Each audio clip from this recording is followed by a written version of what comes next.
And the other advice I have to anybody who wants to work in the theater is just show up. If you are there, if you are participating, if you volunteer, if you ask to intern, if you say I'd like to be an AD, if I'd like to just watch, just show up. Yeah. And you never know when an opportunity is going to come up and they're going to go, oh my gosh, we need somebody. You.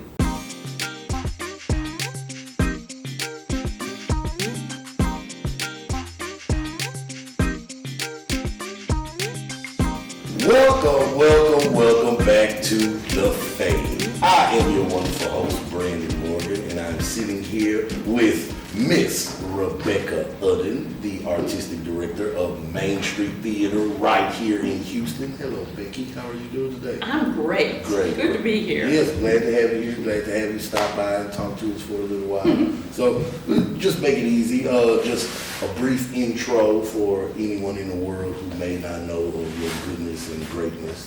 Just what I may know, but for people who don't know, would you just give like a brief intro of who and what you are? Well, I am originally from Knoxville, Tennessee. Okay. Grew up in Knoxville, but came to Rice, and basically, stayed in Houston. I did go back for a year of graduate school to Tennessee, but I just didn't like academic theater, so I came back with some friends that I had worked with in college, and we decided we were going to start a theater. I mean, it was that sort of simple. Yeah. Let's start a theater. Yeah. Okay. Now, I will say that in the 70s, when we did start, there was kind of a critical mass of people who wanted to work professionally in Houston, Yeah.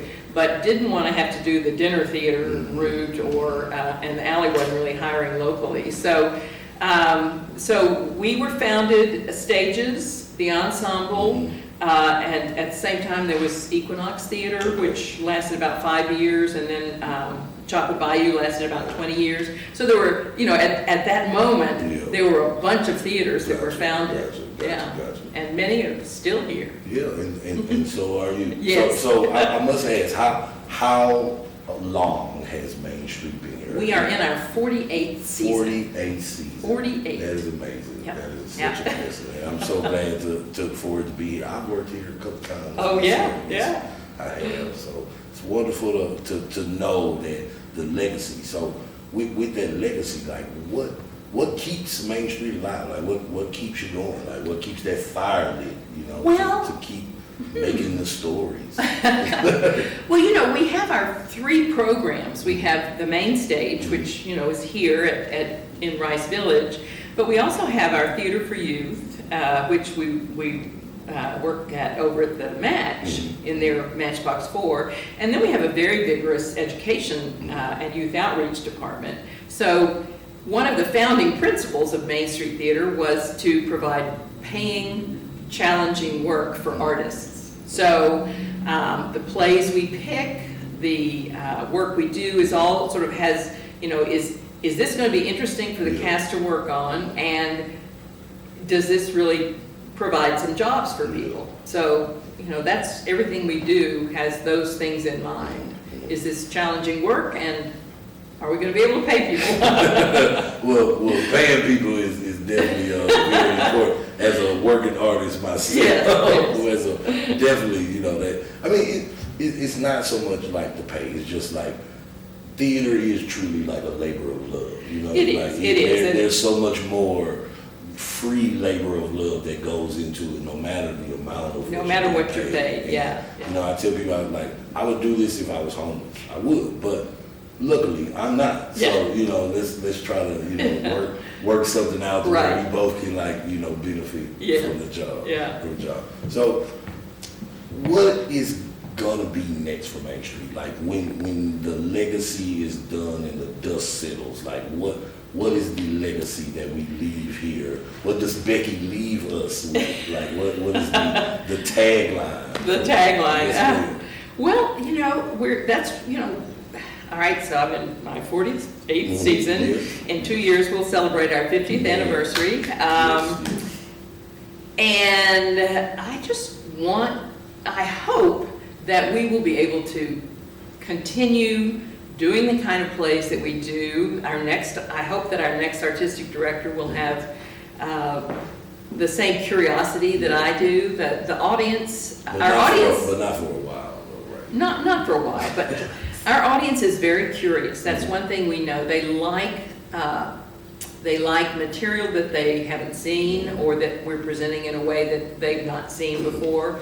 And this also applies to the Theater for Youth as well.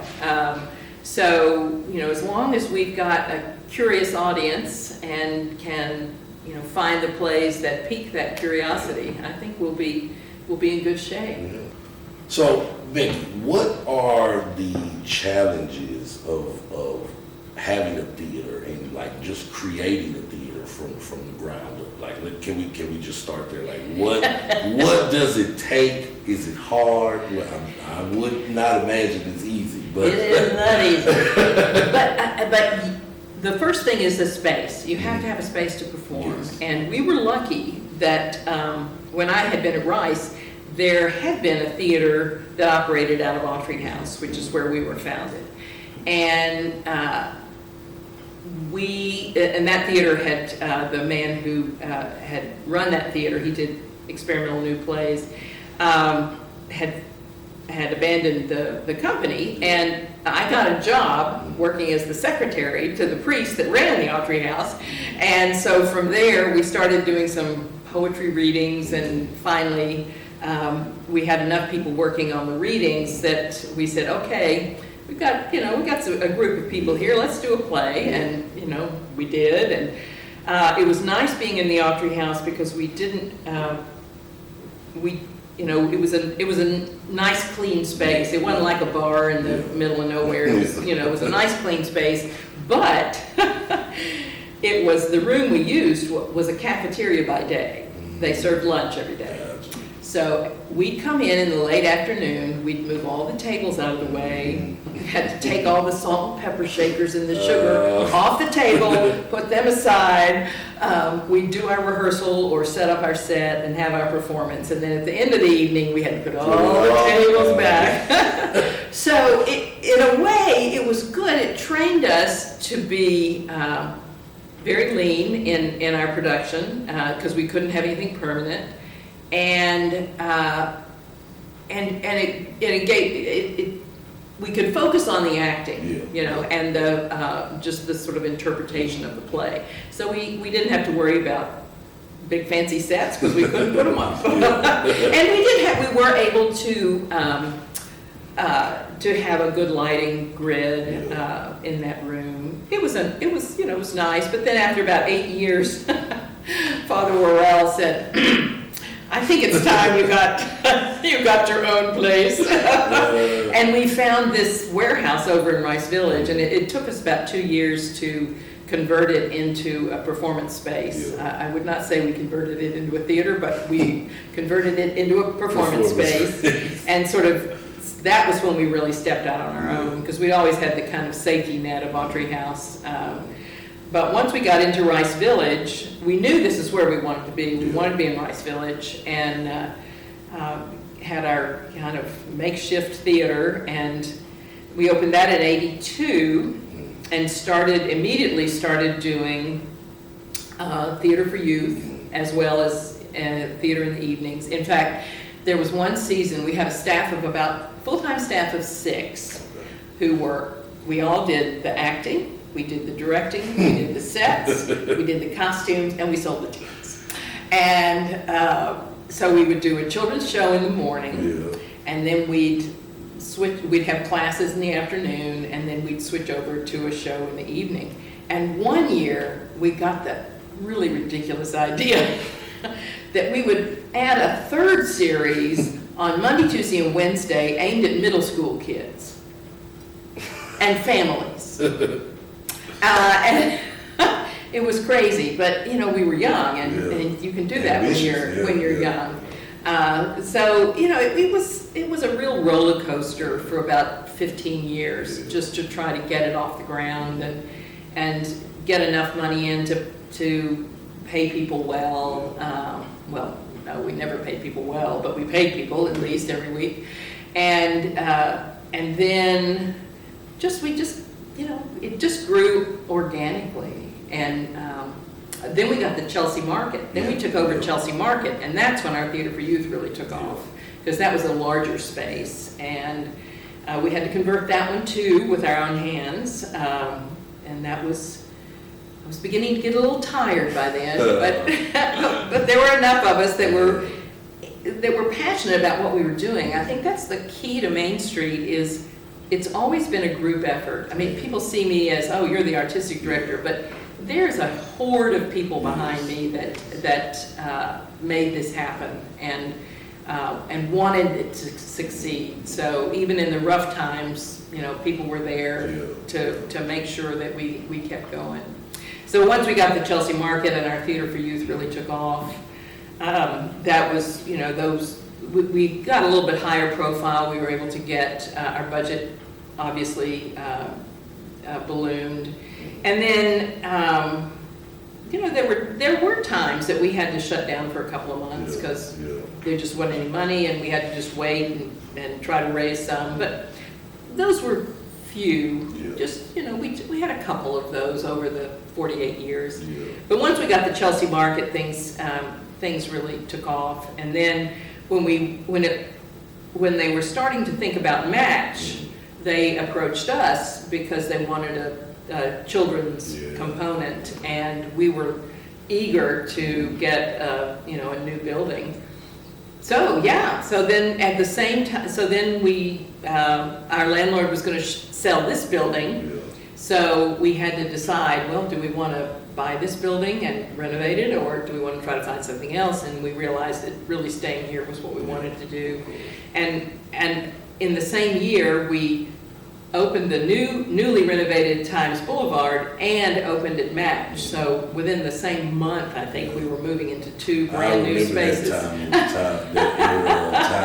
remember when this place was being built. Around that love and information time. Definitely around that time. So it's been, it's been a kind of wild ride, but we're still here, and it just takes perseverance to keep it going, and we're working on, we're a nonprofit, so we're working on building the board and all of those resources that you need to keep going. So, twofold question with that, like the joys and pains of creating the theater, the hills and valleys, but just simply put, what is the most challenging part of that, and also like what is the most fulfilling part of I think, the money is the most challenging, obviously. I wear two hats. I'm the executive artistic director, which means that I'm also responsible for the money side of the equation. But the most joyful part is obviously the creative. And there have been times that we've had really wild ideas that have just been so much fun. We did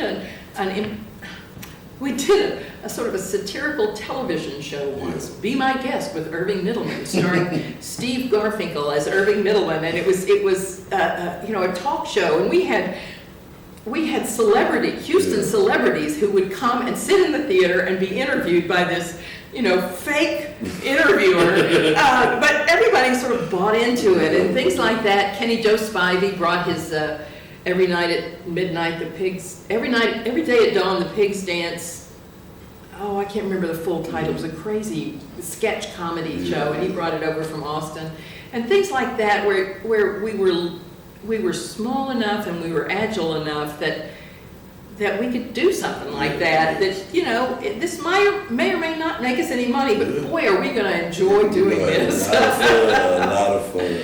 So those have been the really good times, and big shows. We did the Coast of Utopia, and we were the first theater after Lincoln Center to do Tom Stoppard's The Coast of Utopia. Okay. All of it, all three plays in the trilogy, and it's just been. It's been fun. Yeah, I'd be remiss. So I've been around Main Street a while, and I'd be like, the shows that you have here, they travel abroad. I saw. Working with Prague Shakespeare. I saw The Revolutionists, and I know a lot of actors actresses who were in that show, they travel with Main Street Right. to go work in Broadway. Like the working relationships over these years just, is mind blowing to me. And that's my next question. So 48 years, Becky. I don't want to date anybody or That's myself, all right. That's but all right. 48 years. Like, how does that settle with you? Like, what does that mean? Like as a, when you go home and you sit down and you're like, man, 48 years. I have created a thing that has almost lasted the test of time. Well, we've been probably 4 different theaters over there's the scrappy group at the beginning, Yeah. then there was the sort of trying to find our way here when we first moved into Rice Village, and then growing the Theater for Youth, and now, with new facilities that are both kind of state of the art, we have a certain standard of production that we have to meet. So I don't think of it as 48 years. I think of, this chapter. I think about this chapter that I'm in, and what's going to be the next chapter. If I thought about it as 48 years, I think I'd be too tired.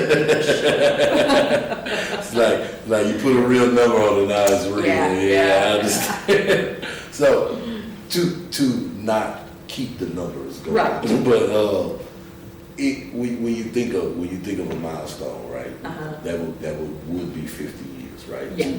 To see Main Street still thriving and surviving in the way that you are at 50 years, like, what type of joy does that bring you? Because you are the brainchild of this entire thing. Like you are.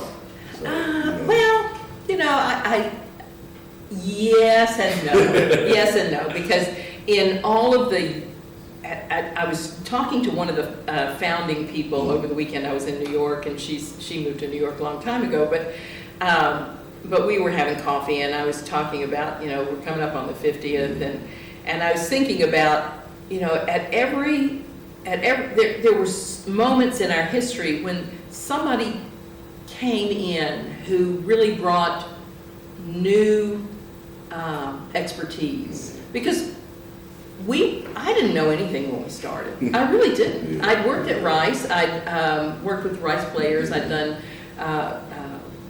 college theater at Rice, but I really didn't know anything about producing theater. I just, we just did it. Yeah, just one, We're going to put on a play, and I guess we need this and this and this. So at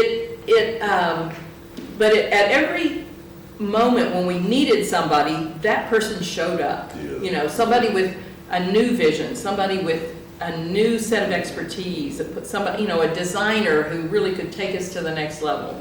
So it's really been, I was, if I were a writing person, which I am not, I would write the history of Main Street Theater in terms of, these eras of people who helped us, helped us grow. Like most great stories, right? Like there's this one person, that comes along and helps pushes the force forward. Right. And it happens like every era. So that's absolutely. Beautiful.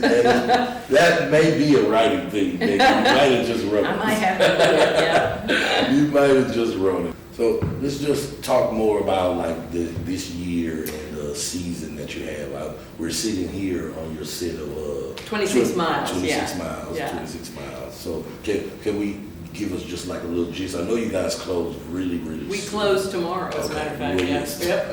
So- very soon. so, very This is a play by Chiara Allegria Hudes.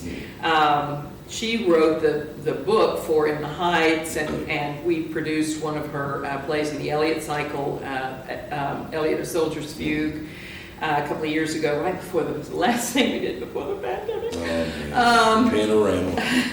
But next, I'm very excited about what we've got next. It's a new play by Thomas Meloncon, Houston's own. Yes. And this will be the 3rd of his plays that we have produced. I believe this is the 2nd world premiere of his that we produced, and then the 3rd play of his that we produced.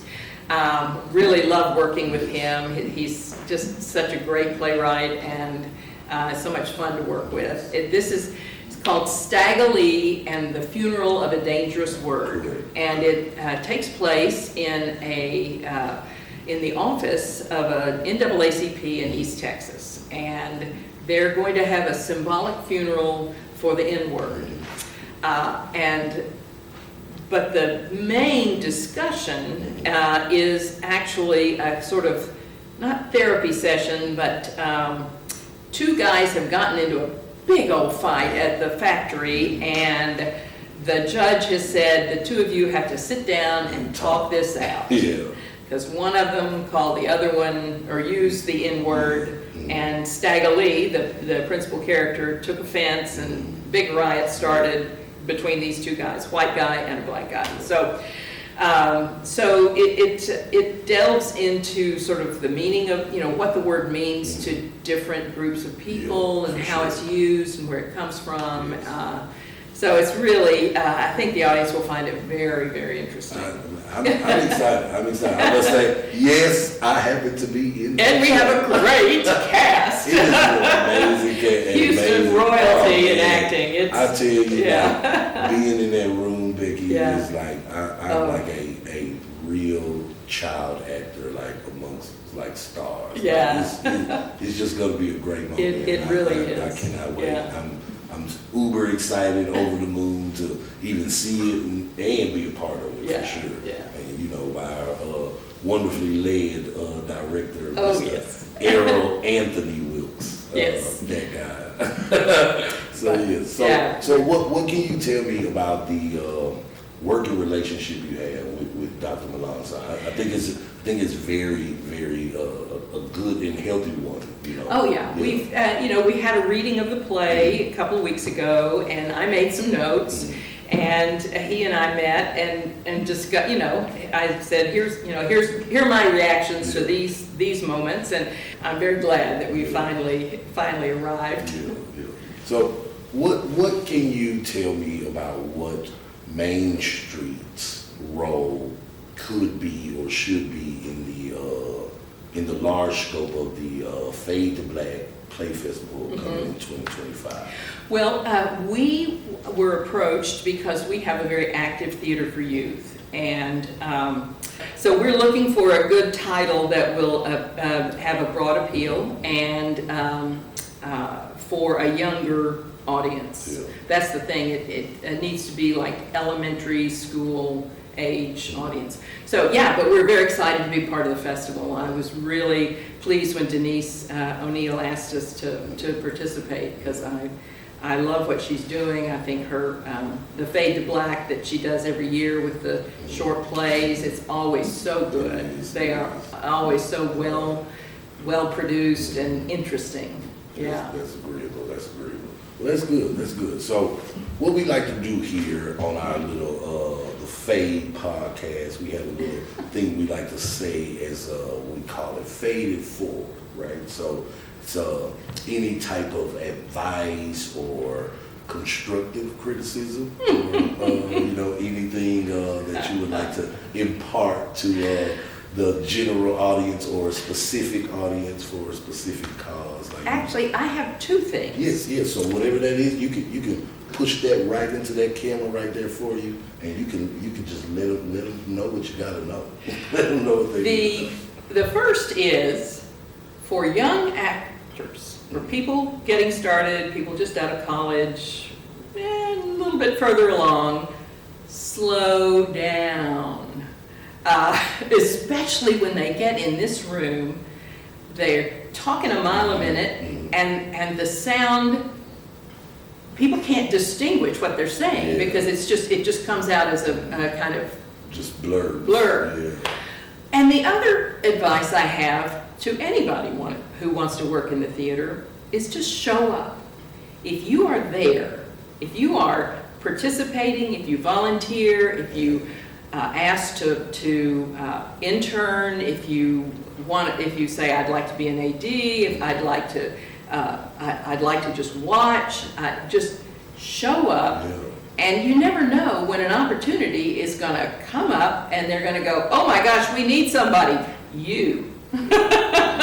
Many is the time that we've found someone that way just because they were in the room. You know, Be in the room. I give you that story. That is literally how I got here in this to Main Street when I did my first show here. Oh, really? Yeah. So you know, Joe P Yeah, was he got an invite to audition for Love and Information. Right. And at that time, like I wasn't on anyone's like email list or nothing Yeah. as far as like auditioning. And we were just outside talking one day, and he was like, "Oh man, I have this audition." I was like, "What is it?" And he's like, "It's this." I was like, "Man, I wonder what would happen if I just went." Like, Yeah. He's like, I don't think anything bad can happen except for they probably just tell you to go home. He's like, you should. Like, Oh no, anybody that shows up, we'll look at them. I went, and it was Philip Hayes. Yeah, Philip was directing. yeah. I know he's in the show after Stagolee, right. Taking Steps. Right? Taking Steps, Taking yeah, Steps. Alan Acorn, yeah. So,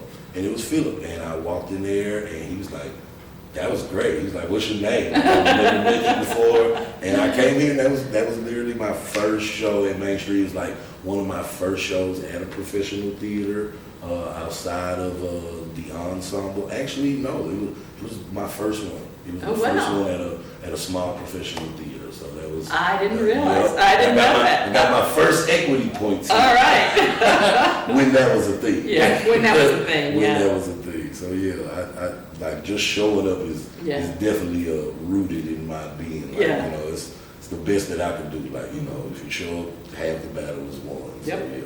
Yep. So yeah, thank you, Becky. Becky, this was absolutely wonderful. It's been a pleasure. Thank I'm you. glad you sat down and chatted with us for a little while. Not too much, not too long. You know, just a little chat and chew. But yes, this has been absolutely wonderful, Becky. I, as a native Houstonian and knowing like just around theater, I've always loved Main Street. I've always admired what you and Eileen have done. It's like you guys are like together in the same way. Yeah, we're definitely It is contemporaries. amazing. It's amazing to see. Like it is Yeah. really, you are like women of grit and power. Like it is amazing to see both of you at the same time. Like and just fire, just full of fire, and still ready to do it again tomorrow. So I think it's amazing. So thank you for having this talk with me. I'm appreciative of all of the knowledge I have gained. It's my pleasure. Thank you. And everyone, once again, this has been Rebecca Udden, the artistic director of Main Street Theater here for 48 years and counting. And I am your host, Brandon Morgan, and this is The Fade, and we will catch you later.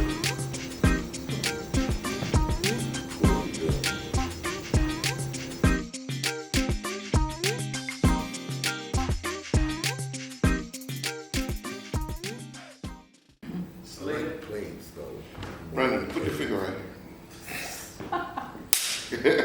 Shoots. here. All right, Frank, you ready? Yeah, good. Right here is good? Yeah, that's good. Faded Put it and in fall. front of my face. Well, because it's easier. Okay. Don't put it in front of my face. Okay. Don't put it in front of Can Becky. you see it? All right. All right. No, we're putting it on the camera. He's so bad at this. Yeah. Faded Forward featured Becky Udden. Take one.